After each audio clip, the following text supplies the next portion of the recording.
میں یہ نہ کرنا، مگر اس کے لیے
ان الدین عند اللہ الاسلام، اللہ کے نزدیک جو پسندیدہ دین ہے وہ اسلام ہے۔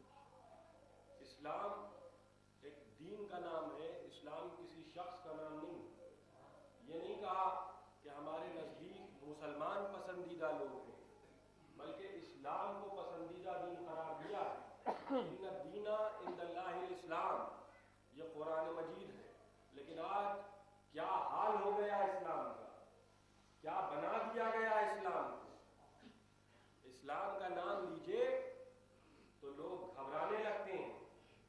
خدا کی قسم یہ حال صرف اس لیے ہوا ہے کہ انا بہت تھی، میں بہت تھی۔ اگر در اہل بیت سے لوگ وابستہ رہتے، اسی لیے پیغمبر نے کہا تھا کہ میں تم میں دو چیزیں چھوڑ کے جا رہا ہوں۔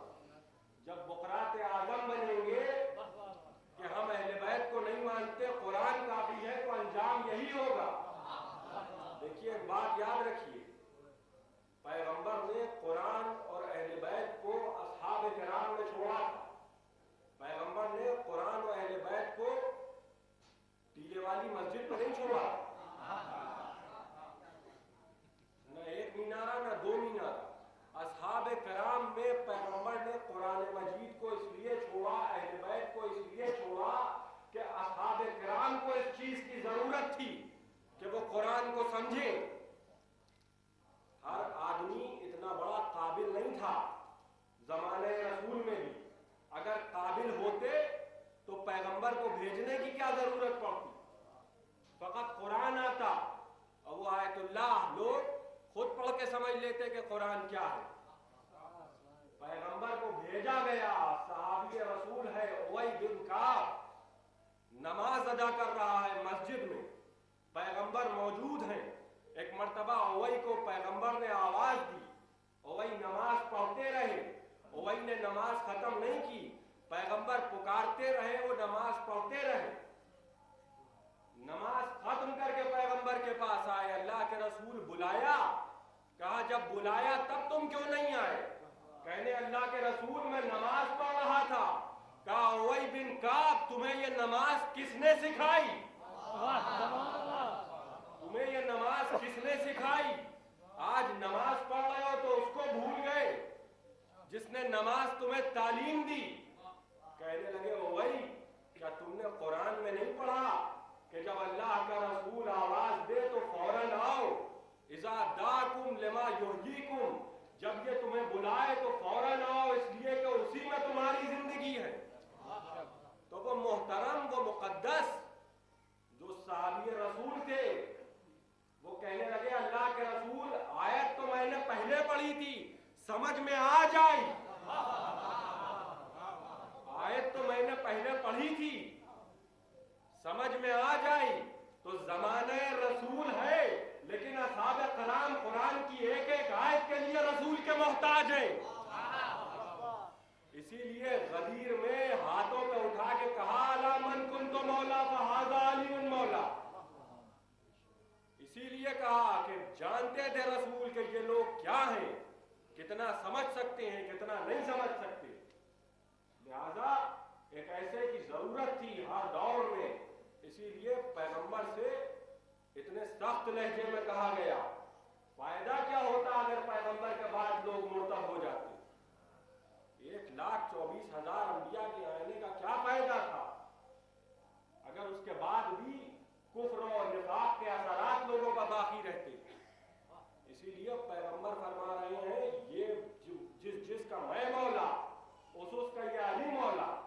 عجیب بات یہ ہے کہ قرآن نے اعلان کیا کہ آج دین مکمل ہوا، الیوم اکملت لکم دینکم واتممت علیکم نعمتی ورضیت لکم الاسلام دینا۔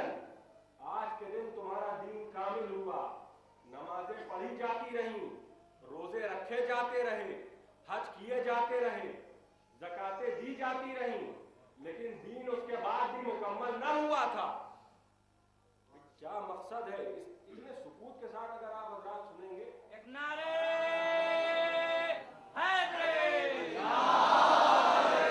نعرے حیدری، نعرے سلوات۔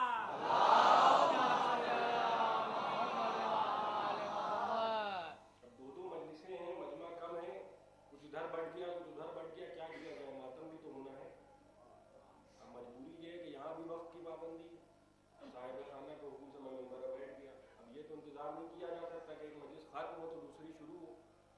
ابھی وہ بھی بکراتیت کریں گے کہ نماز کے وقت مجلس ہو رہی ہے، یہ بھی تو بات ہے نا، وہی بات ہو گئی۔ ابھی پیغمبر ان کو بلا رہے ہیں، وہ کہہ رہے ہیں میں نماز پڑھ رہا تھا، پیغمبر کہہ رہے ہیں میری آواز پہ لبیک کہو۔ یہاں بھی وہی حال ہے، زمانہ گزر گیا مگر اثرات آج بھی باقی ہیں۔ بھائی آپ اذان دے رہے ہیں اللہ اکبر اللہ اکبر، تو ہم یہاں کس کا ذکر کر رہے ہیں؟ ہم بھی تو انہی لوگوں کا ذکر کر رہے ہیں جن کا ذکر نماز میں ہے۔ ایک بات یاد رکھیے گا، امام شافعی نے کہا ہے من لم یصلی علیکم لا صلاۃ لہ، کہ جس نے اے آل محمد آپ پر صلوات کے بغیر نماز پڑھی تو اس کی نماز باطل ہو گئی۔ ہم نہیں کہہ رہے ہیں ایک نعرے حیدری، نعرے سلوات۔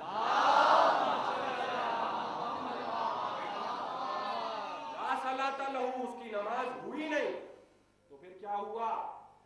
ایکسرسائز ہو گئی، ایکسرسائز ہو گئی، کچھ سورے پڑھ دیے، مگر اگر کوئی صلوات نہ پڑھے آل محمد پر، یہ فقہ شافعی ہے۔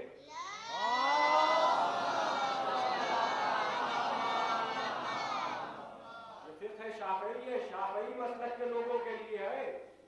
اگر آپ صلوات نہ پڑھے آل محمد کے لیے نماز میں تو بھی نماز باطل ہو جائے گی۔ تو مسئلہ صرف یہی ہے کہ اس مجلس کو جلدی ختم کر دیا جاتا ہے تاکہ نماز سے پہلے ہم کیوں کسی سے بھڑیں، کیوں کسی سے ٹکرائیں، جب ہمیں معلوم ہے کہ نماز آل محمد کے صدقے میں ہے، روزے آل محمد کے صدقے میں ہے، حج آل محمد کے صدقے میں ہے، بکراتیت ہم